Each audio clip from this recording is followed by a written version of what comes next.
Halo teman-teman, bagaimana kabarnya? Semoga baik-baik saja kan. Di masa pandemi ini, semoga kita selalu diberi kesehatan dan kesempatan untuk menjalani aktivitas kita sehari-hari. Nah, pada video kali ini, kita akan membahas tentang clear air turbulence atau turbulensi cuaca cerah. Sebelumnya, izinkanlah kami memperkenalkan diri terlebih dahulu. Yang pertama ada saya sendiri, Abid Adika Juharsa. Selanjutnya ada Kurnia Dea Melinda dan Iputu Yuda Permadani. Terdapat 4 pokok bahasan yang akan kita bahas pada video kali ini. Yang pertama adalah clear air turbulence secara umum, yang kedua ada penyebab terjadinya clear air turbulence, yang ketiga ada contoh kejadian clear air turbulence, dan yang keempat adalah upaya adaptasi mitigasi terhadap clear air turbulence. Pembahasan pertama adalah pengertian dari clear air turbulence. Turbulensi didefinisikan sebagai perubahan kecepatan yang sering terjadi dalam waktu yang singkat, berskala kecil, dan terjadi secara acak. Ketika kecepatan aliran udara dan atau arah pergerakannya berubah dengan cepat, maka pada saat itu dapat dikatakan telah terjadi turbulensi udara. Untuk mengetahui bagaimana pesawat melakukan perjalanan di udara, ada baiknya mengenal terlebih dahulu bagaimana pergerakan udara di angkasa tersebut. Perjalanan pesawat udara tentunya terbang melintasi aliran udara. Sebagian besar perjalanan udara biasanya lancar-lancar saja. Namun terkadang udara yang tenang dapat berubah tidak tenang, seperti kapal di lautan, di mana pesawat dapat naik, dapat turun, dan bergoyang-goyang selama perjalanan udara berlangsung. Pada saat itu, dapat dikatakan bahwa pesawat sedang mengalami turbulensi. Lalu, apa yang membedakan clear air turbulence dengan turbulensi pada umumnya? Turbulensi biasanya terjadi ketika kondisi atmosfer sedang tidak baik-baik saja ataupun saat cuaca sedang buruk.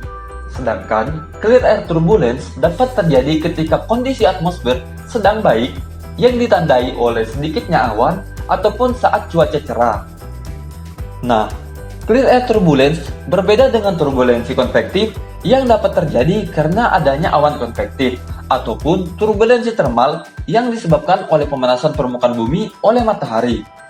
Clear air turbulence dapat disebabkan oleh beberapa fenomena seperti wind shear, jet stream, perbedaan suhu, dan gelombang gunung. Nah, penyebab clear air turbulence tersebut akan dibahas pada pokok pembahasan selanjutnya. Di sini saya akan menjelaskan tentang penyebab terjadinya CAT atau turbulensi. Nah, penyebab terjadinya CAT itu ada 4, yaitu yang pertama jet stream, yang kedua perbedaan suhu, yang ketiga wind shear, yang keempat gelombang gunung.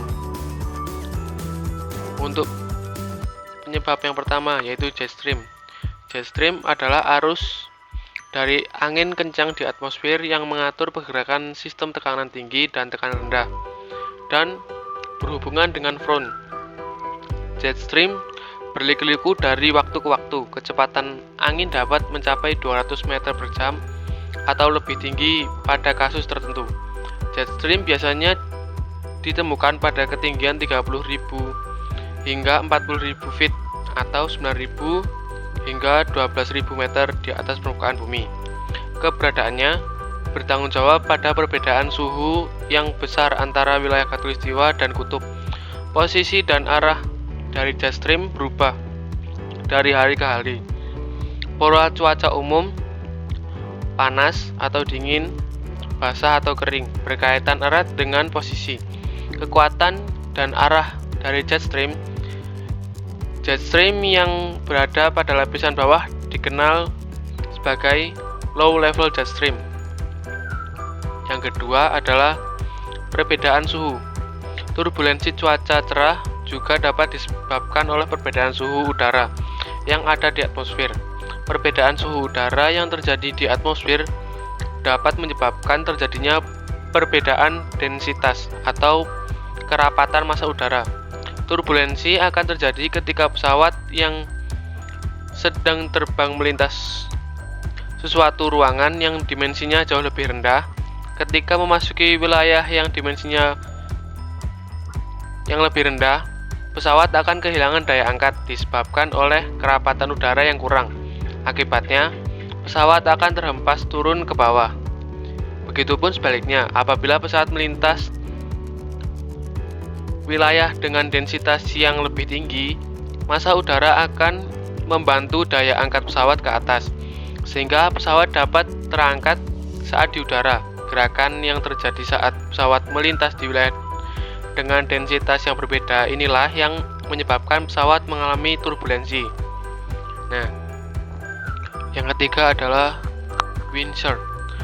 Penyebab terjadinya wind shear itu ada dua, yaitu thunderstorm atau TS. Yang kedua adalah front. Nah, definisi wind shear adalah sebagian perubahan arah dan kecepatan angin per satuan jarak.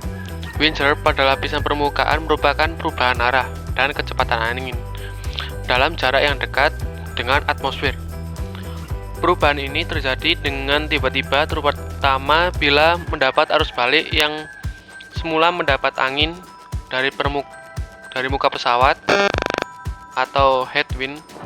Wind shear dalam dunia penerbangan dirasa sangat mengganggu, baik dalam proses take off maupun proses landing.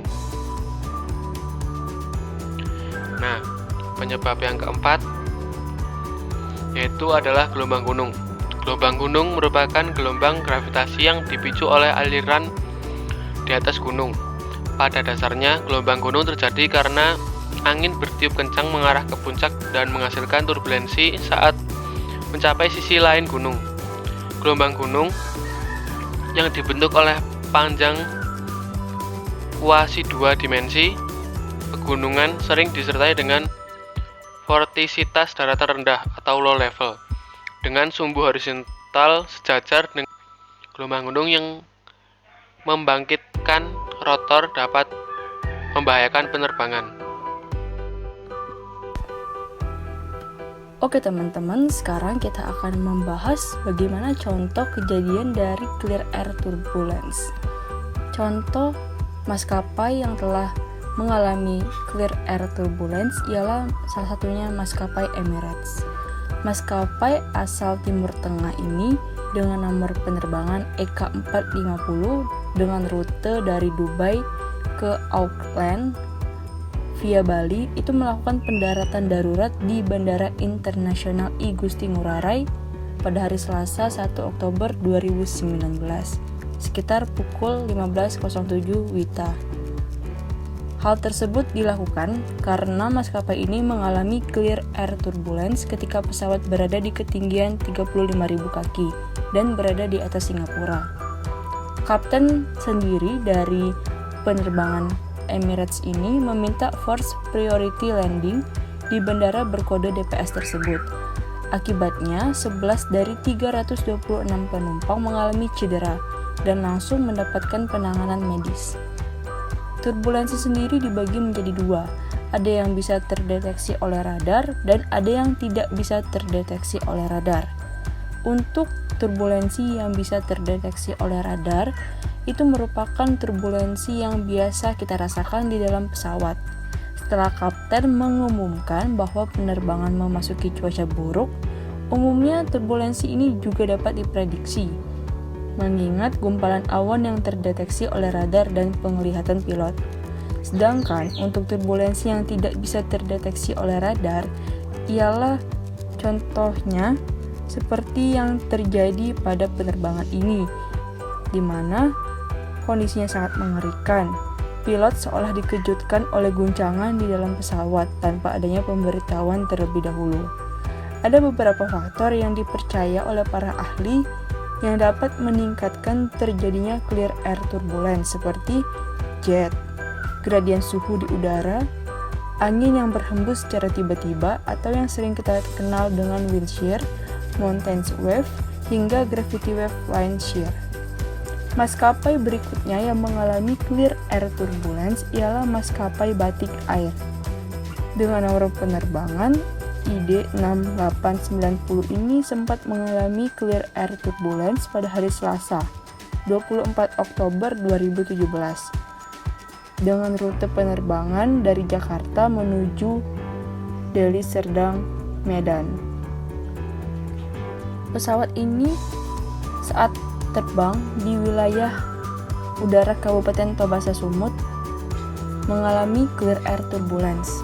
Meski tetap bisa mendarat dengan sempurna di Bandara Kuala Namu pada pukul 17.20 WIB, akibat dari insiden ini, satu penumpang atas nama Hon Jengke dan satu awak kabin bernama Susi Yunitri Astuti itu mengalami cedera.